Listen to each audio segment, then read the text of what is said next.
ক্রোয়েশিয়ার স্প্লিট শহরে অবস্থিত মারজান হিল একটি সবুজ উপদ্বীপ। এটি স্থানীয়দের কাছে জনপ্রিয় বিনোদন কেন্দ্র। পাহাড়টি পাইন বন দিয়ে ঢাকা এবং এর উপরে একটি বিশাল ক্রস আছে। মারজান হিলের সর্বোচ্চ বিন্দু থেকে পুরো স্প্লিট শহর, অ্যাড্রিয়াটিক সাগর ও দ্বীপ দেখা যায়। স্প্লিটে এলে এই দৃশ্য উপভোগ করার জন্য মারজান হিলে আসা উচিত। আসসালামু আলাইকুম বন্ধুরা, আশা করি সবাই ভালো আছেন।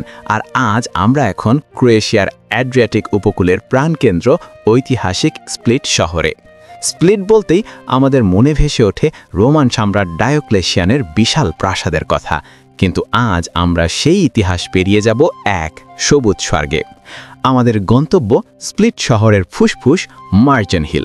এটি শুধু একটি পাহাড় নয়, এটি একটি উপদ্বীপ যা শহরের কোলাহল থেকে দূরে এক টুকরো শান্তি। মারজানের পথে হাঁটা নিজেই একটা অভিজ্ঞতা। পুরো এলাকাটি আপনি যেমনটা দেখতে পাচ্ছেন ঘন ভূমধ্যসাগরীয় পাইন বন দিয়ে ঢাকা। এই তাজা বাতাস আর পাখির ডাক আপনাকে মুহূর্তেই সতেজ করে তুলবে। এই কারণেই মারজান হিল স্থানীয়দের কাছে একটি জনপ্রিয় বিনোদন কেন্দ্র। সপ্তাহান্তে বা বিকেলের অবসরে অনেকেই এখানে চলে আসেন প্রকৃতির মাঝে সময় কাটাতে। উপরে উঠতে উঠতে আপনার চোখে পড়বে মারজান হিলের অন্যতম বিখ্যাত ল্যান্ডমার্ক, এই বিশাল ক্রসটি।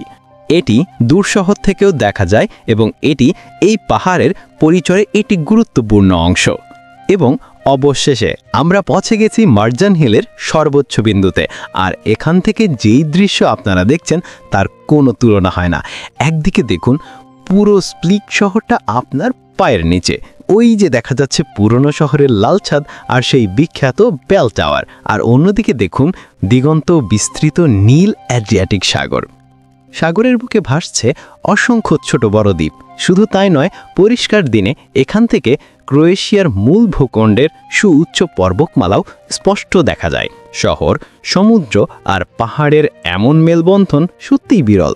মারজান হিল শুধু একটি ভিউ পয়েন্ট নয়, এটি স্প্লিটের আত্মা। আপনি যদি স্প্লিটে আসেন তবে এই সবুজের মাঝে হারিয়ে যেতে আর এই অবিশ্বাস্য দৃশ্য নিজের চোখে দেখতে মারজান হিলের চূড়ায় আসতেই হবে। তো বন্ধুরা, আজ এই পর্যন্ত। সবাই ভালো থাকুন। কথা হবে অন্য কোনো নতুন জায়গায় নতুন কিছু নিয়ে।